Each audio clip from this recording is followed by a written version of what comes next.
गांव के किनारे एक पुरानी सी झोपड़ी थी जिसका छप्पर बारिश में टपका करता था और दीवारों पर मिट्टी उखड़ी हुई थी।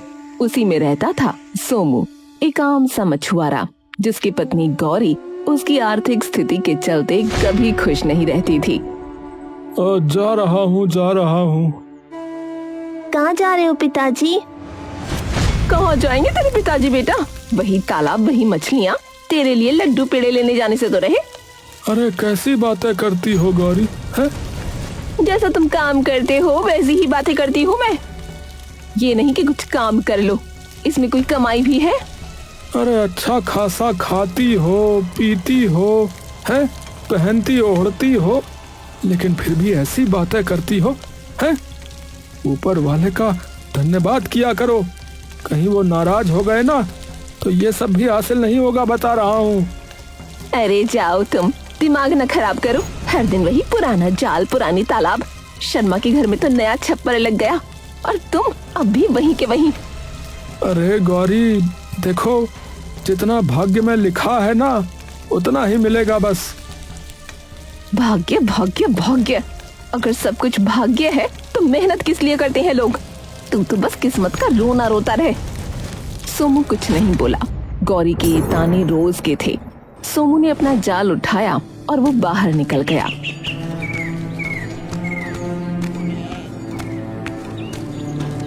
अरे चल रे जाल, आज कुछ ज्यादा मछलियां पकड़ ले तो गौरी का मूड भी ठीक हो जाए। गांव में 2 तालाब थे, एक में भीड़ रहती थी और दूसरे में मछलियां कम थीं, इसलिए वहां कम लोग जाते थे। पर सोमू को वही पसंद था क्योंकि वहां शांति थी। उस दिन भी सोमू उसी वीरान तालाब पर पहुंचा।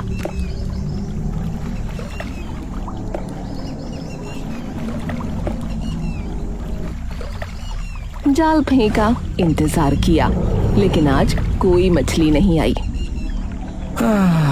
अरे भैया, आज तो एक भी मछली नहीं फंसी, ऐसा कैसे हो सकता है? उसने फिर कोशिश की, फिर दूसरी बार, तीसरी बार, पर हर बार खाली जाल। वो थक कर बैठ गया। भगवान, लगता है अब भगवान भी हमसे नाराज हो गए हैं। उस दिन वो खाली हाथ लौटा।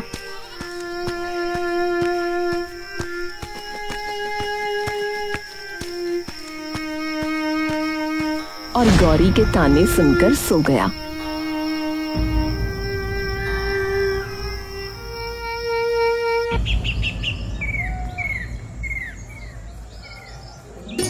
अगले दिन उसने तय किया कि अब वो भी उसी तालाब पर जाएगा जहां सब जाते हैं। उसने उम्मीद के साथ जाल कंधे पर डाला और भीड़ वाले तालाब की तरफ निकल पड़ा।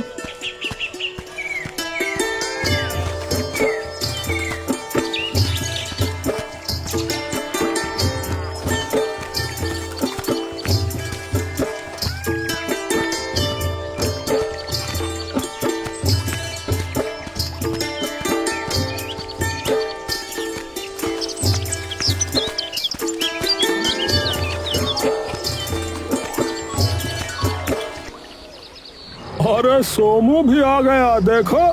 अरे क्या बात भैया, आज हिया का रास्ता कैसे भूल गए? अरे राजू, उधर लगता है मछलियां खत्म हो गई हैं शायद। अरे उधर तो इतने लोग भी नहीं जाते। अरे तुमने अकेले ही मछलियां खत्म कर दी क्या वहाँ?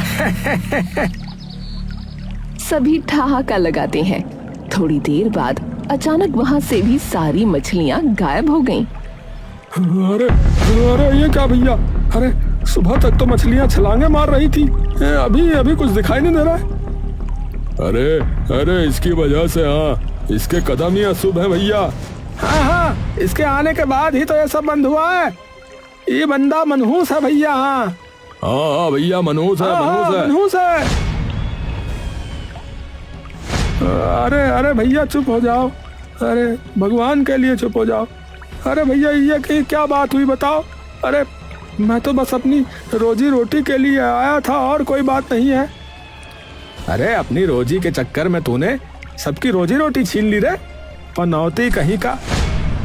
आवाजें तेज होती गईं, हर ओर से ताने सुनाई देने लगे। सोमू बस खड़ा रहा। हाँ सही कह रहा पवन भैया, सच में पनौती ही है ये। अरे भैया एकदम मनहूस है। अरे हमारा क्या होगा भैया, आज हमने भी मछलियां नहीं पकड़ी। अरे इस पनौती से पूछो।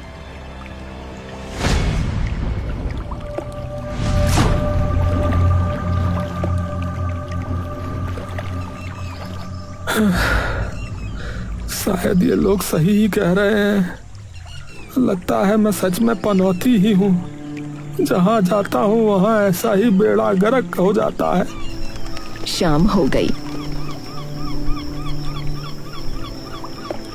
किसी को कुछ हासिल ना हुआ। सोमू भी बेचारा खाली हाथ लौटा और गौरी शुरू हो गई। फिर कुछ नहीं मिला, हर दिन वही खाली डोल लेकर लौट आता है तू।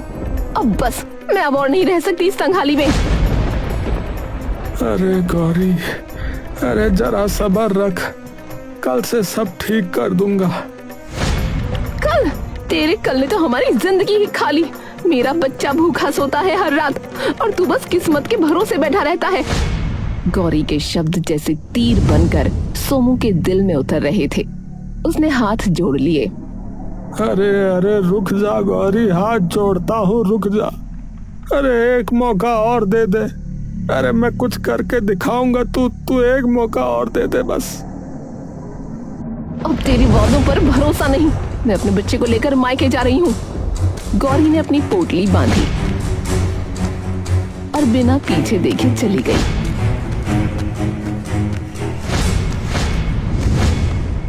सोमू वहीं खड़ा रह गया, खाली झोपड़ी में खाली दिल के साथ। उसकी आंखों से पानी टपकने लगा। अगर यही किस्मत है तो इसे मैं नहीं मानता अभा। हाँ, मैं नहीं मानता। मैं अब अपनी किस्मत बदलूंगा। हाँ, बदल कर रहूंगा। हाँ।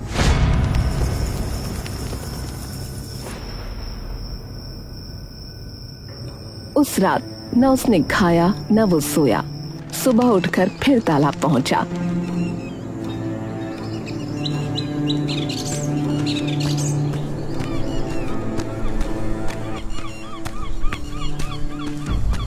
जाल फेंका, घंटों बैठा, लेकिन नतीजा वही सन्नाटा। अब गांव में चर्चा फैल गई थी। अरे भैया सुना है सोमू गया रहा आज फिर से तालाब पर है, सच है का? अले थोलो भैया, अले उतने कदम ना पलते ना, वहाँ तू भी है तो बोता है। अरे सच में वो मनहूस है भैया। हाँ, उसके कारण देखो पूरे गांव का धंधा चौपट हो गया। बताओ।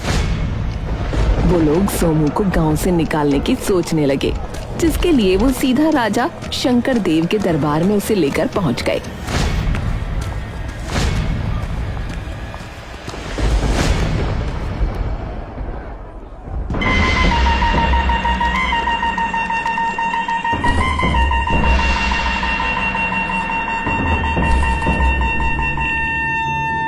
महाराज, गांव वाले कह रहे हैं कि ये मछुआरा सोमू मनहूस व्यक्ति है।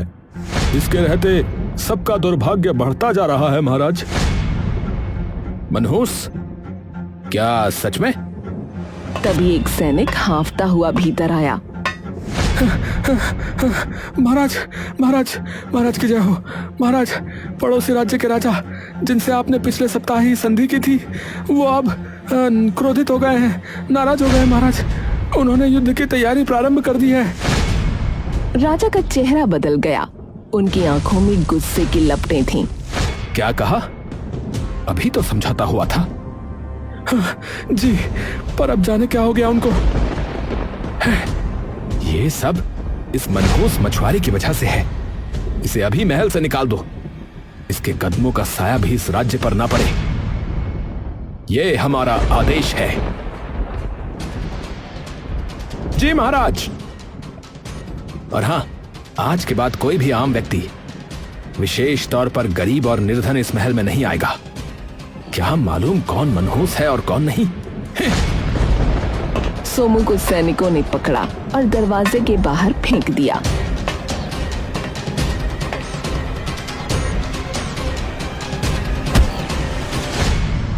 वो गिरा, फिर भी कुछ न बोला।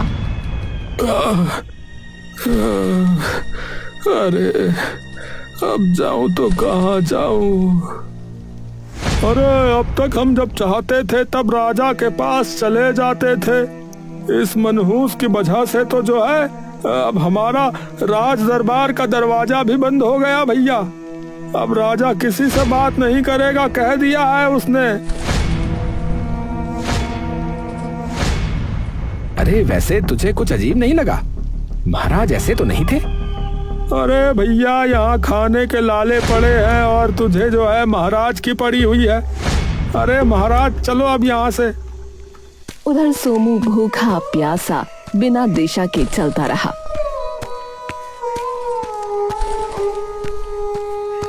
गांव के बाहर जब पहुंचा तो देखा बरगद के नीचे एक बूढ़ा साधु बैठा है। क्या हुआ पुत्र, तुम उदास क्यों हो? प्रणाम बाबा। क्या बताऊं बाबा जी, सब मुझसे नाराज ही हैं। पत्नी छोड़ गई, गांव वाले ताने देते हैं। राजा ने भी मुझे अब निकाल दिया है। लगता है मैं मनहूस व्यक्ति हूँ। भाग्य से भागा नहीं जाता पुत्र, पर कभी कभी भाग्य वही मिलता है जहां कोई जाने का साहस नहीं करता। क्या क्या बोल रहे हैं बाबा जी, थोड़ा समझा के बताइए। देखो पुत्र, गांव के बाहर जो पुराना तालाब है ना, जहां कोई भी नहीं जाता, वहीं आज तुम्हारा भाग्य तुम्हारी प्रतीक्षा कर रहा है। पर बाबा जी वहां तो मछलियां होती ही नहीं है। कभी कभी खाली तालाब में ही खजाने छुपे होते हैं पुत्र। आजमा लो, कर्म तुम्हारा, फल उसका। सोमू ने सर झुका लिया। वो चल पड़ा उसी पुराने तालाब की ओर। तालाब शांत था, हवा ठंडी और शाम ढल रही थी। सोमू ने अपना पुराना फटा हुआ जाल उठाया और पानी में फेंका। अरे भैया चलो देख ही लेते हैं, वैसे भी अब खोने को बचा ही क्या है। थोड़ी देर बाद जब उसने जाल खींचा तो कुछ छोटी मछलियां मिलीं। उसके चेहरे पर कई दिनों के बाद मुस्कान आई। अरे वाह, अरे शायद बाबा जी बिल्कुल सत्य कह रहे थे। दिल में थोड़ी उम्मीद जगी। उसने दोबारा जाल फेंका। इस बार जब जाल खींचा तो पानी से एक चमकदार रोशनी निकली। सोमू चौंधिया गया। जाल में एक सुनहरी मछली फंसी थी। वो ऐसे चमक रही थी मानो सूरज की किरणों को निगल लिया हो। अरे भगवान, अरे ये कैसी मछली है? अरे ये तो इतनी सुंदर और इतनी चमकदार है कि क्या ही बताऊं। वो झुककर मछली को हाथों में उठा लेता है। मछली की आंखें गहरी नीली थीं और पंख सोने जैसे। अरे अरे वाह, अरे आज तो किस्मत जाग गई। हाँ, सही कहा था बाबा ने। हाँ। पर तभी वो मछली बोल उठी, इतनी जल्दी मुझे अपनी किस्मत मत कहो सोमू। सोमू के हाथ कांप गए। उसने चारों तरफ देखा।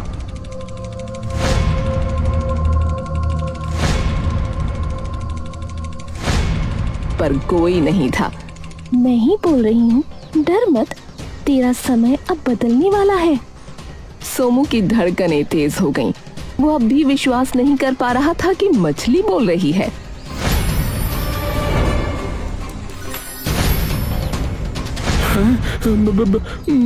बोलने वाली मछली? अरे ये कैसे संभव है? मुझे मारना मत, मेरी मदद करो, तुम्हारा भाग्य सुधर जाएगा। अरे अरे तुम पहले ये बताओ कि तुम बोल कैसे रही हो। ये कौन सा चमत्कार है? मैंने आज तक तो ऐसा कभी नहीं देखा। और तुमको मुझसे भला कौन सी मदद चाहिए? तुम बस मेरी बात मानो, आगे सब ठीक होगा। लेकिन कुछ नहीं सोमू, मुझे वापस तालाब में छोड़ दो और जंगल में जाओ। वहाँ एक कुटिया है, उसके बाहर एक मूर्ति खड़ी है, हाथ में तलवार लिए। उस मूर्ति की तलवार को इस तालाब के पानी में धोकर वापस उसी मूर्ति को छूना, बस सब ठीक हो जाएगा। लेकिन ऐसा क्यों? ये सब किस लिए? समय आने पर सब जान जाओगे। अब जाओ ना, देर मत करो। सोमू के मन में तूफान था, शक भी, उम्मीद भी। पर जब उसने मछली की नीली आंखों में देखा तो उसमें एक सच्चाई की चमक थी। ठीक है, जैसा जैसा तुम कहती हो मैं वैसा ही करूंगा।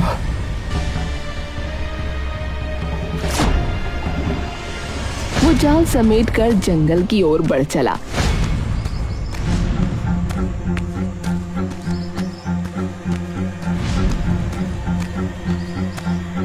पेड़ों की परछाइयां जमीन पर रेंग रही थीं।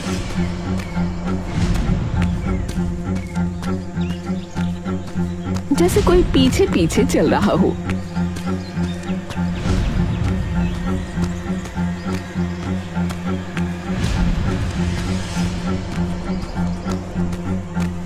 काफी देर भटकने के बाद उसने देखा सामने एक टूटी फूटी कुटिया थी। कुटिया के बाहर सचमुच एक पत्थर की मूर्ति खड़ी थी और तलवार उसकी मुट्ठी की ढीली पकड़ में थी। यही होगी वो जगह। उसने कांपते हाथों से मूर्ति की तलवार उठाई। तलवार ठंडी थी, जैसे बर्फ की बनी हो। वो तालाब की तरफ गया।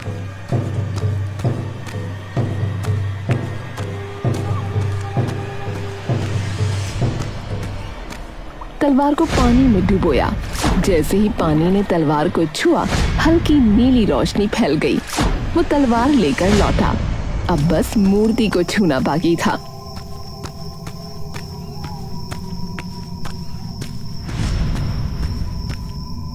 जय बजरंग बली, अब जो होगा देखा जाएगा। वो तलवार लेकर मूर्ति की ओर बढ़ा ही था कि तभी कुटिया के भीतर से एक गहरी आवाज गूंजी। कौन है? अंदर आओ, मेरी सहायता करो। सोमू ठिठक गया। उसका दिल जोरों से धड़क रहा था, पर उसने साहस जुटाया और दरवाजा धकेलकर भीतर चला गया।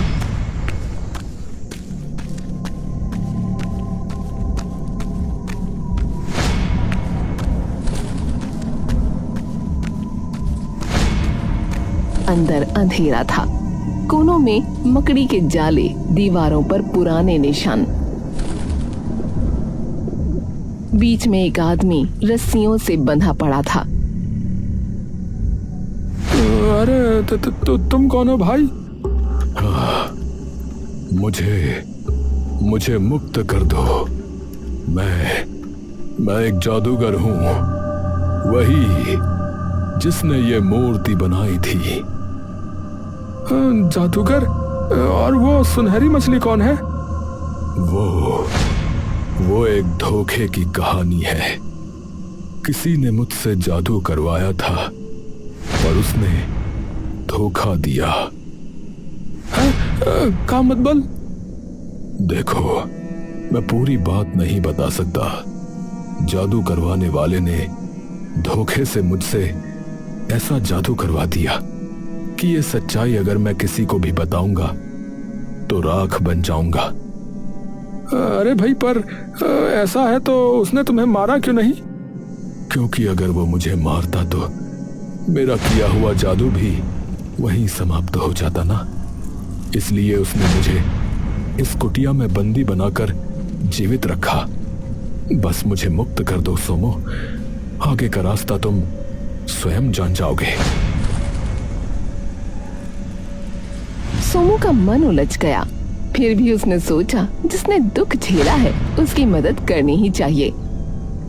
चलो ठीक है, मैं तुम्हें अभी मुक्त करता हूँ।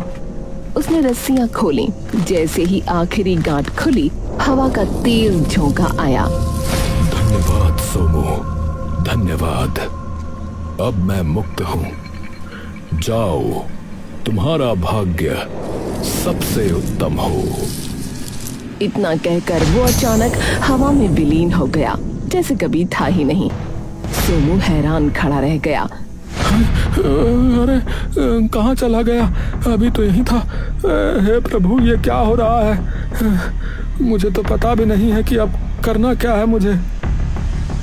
उसी क्षण उसे मछली की बात याद आई। तलवार को मूर्ति से छूना। उसने तलवार उठाई और मूर्ति के पास गया।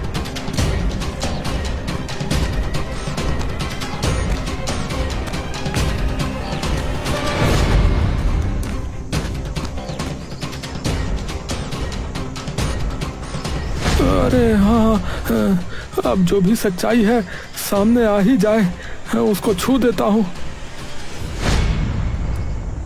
उसने तलवार से मूर्ति को छुआ। क्षण भर के लिए सन्नाटा छा गया। फिर जमीन कांपी, मूर्ति में दरारें पड़ने लगीं और अंदर से एक तेज रोशनी फूटी। सोमू ने आंखें ढक लीं।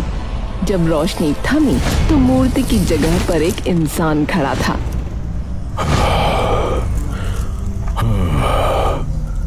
अरे आखिर किसने मुझे इस शाप से मुक्त किया?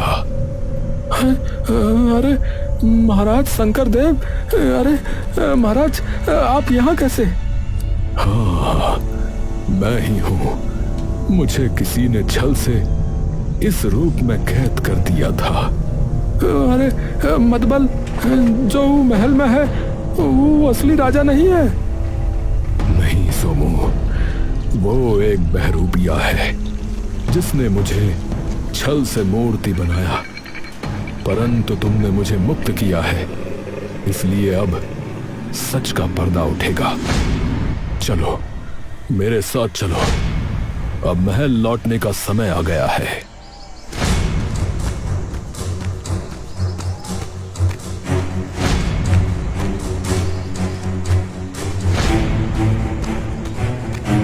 अचानक राजा ने कदम रोक दिए। पर सोमू, एक बात बताओ, तुम्हें आखिरकार कैसे पता चला कि मुझे बचाना है? महाराज, ये सब तो सुनहरी मछली की वजह से हुआ। उसने ही मुझे राह दिखाई थी। उसने कहा था कि मैं आपकी मुक्ति की कुंजी हूँ। ये सुनते ही राजा का चेहरा बदल गया। मछली कहाँ है वो? सोमू ने बताया और दोनों बिना एक क्षण गंवाए तालाब की ओर दौड़ पड़े।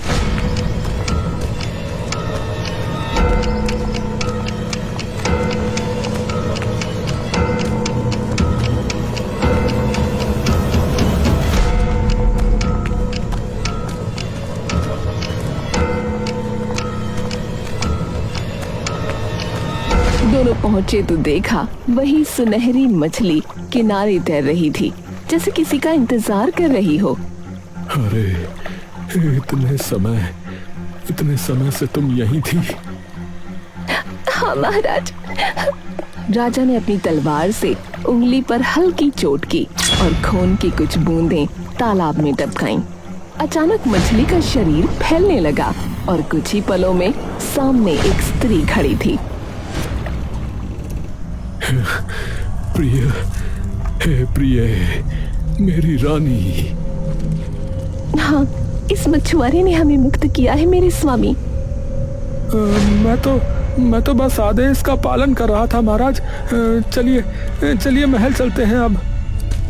तीनों महल लौटे।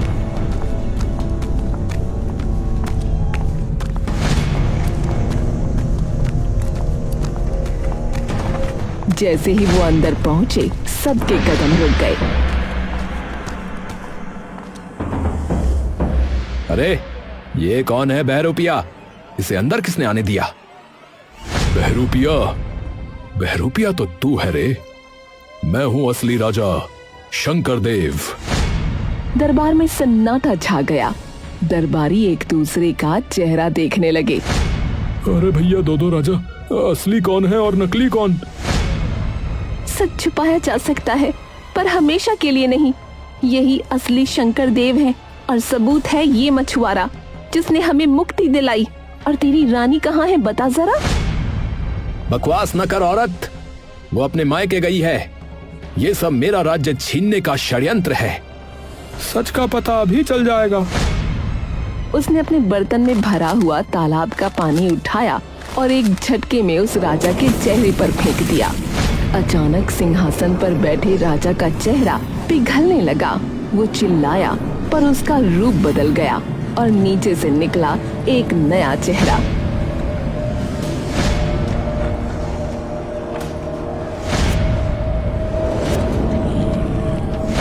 अरे राजकुमार, आप तो गुरुकुल गए थे। हे भगवान, बेटा तुम हमारे साथ छल करने वाला है, हमारा ही खून था। मैं समझ रहा हूँ। इसे भय था कि मैं इसे उत्तराधिकारी नहीं बनाऊंगा, इसी कारणवश इसने ये किया। राजा का अंदाजा बिल्कुल सही था। राजकुमार ने इसीलिए ये किया था। महारानी, मैं राजकुमार को इस राज्य का राजा नहीं बना सकता। वो बहुत ही क्रूर व्यक्ति है। मैं अपनी जनता को तड़पते हुए नहीं देख पाऊंगा। राजा के लिए मैं किसी अच्छे व्यक्ति का चुनाव करूंगा। मुझे गद्दी चाहिए। अगर पिताजी ने ना दी तो मैं छीन लूंगा। अब न्याय होगा। इस विश्वासघाती को कारागार में डाल दो। सैनिक आगे बढ़े।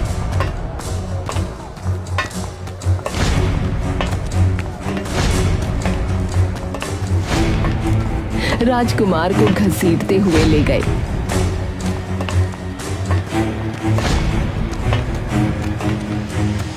राजा शंकरदेव की जय, राजा शंकरदेव की जय, राजा शंकरदेव की जय। नहीं, अब से असली राजा वह है जिसने मुझे मुक्त किया। अरे महाराज, मैं तो बस एक गरीब मछुआरा हूँ और कुछ नहीं। तुम्हारी सच्चाई और साहस ने वो कर दिखाया जो सेनाएं नहीं कर सकी। तुम्हारे भाग्य ने तुम्हें यहां तक पहुंचाया है सोमू। अब इसे अस्वीकार मत करना। पर मेरा भाग्य तो ऐसा है महाराज कि जिस तालाब पे मैं पहुंचा वहां मछलियां ही गायब हो गई। वो आपका भाग्य नहीं, हमारे नकली राजा की करतूत थी। उन्होंने एक ऐसी औषधि डलवाई थी ताकि तालाब सूख जाए और वो उसे अपने काम में ला सके। क्या? अब तो मान गए ना सोमू अपने भाग्य को।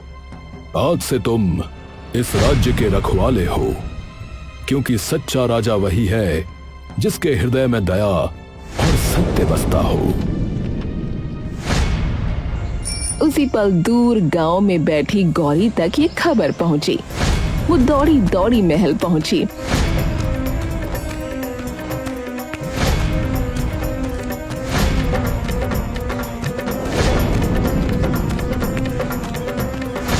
सोमू, मुझे माफ कर दो। मैंने तेरे भाग्य पर शक किया।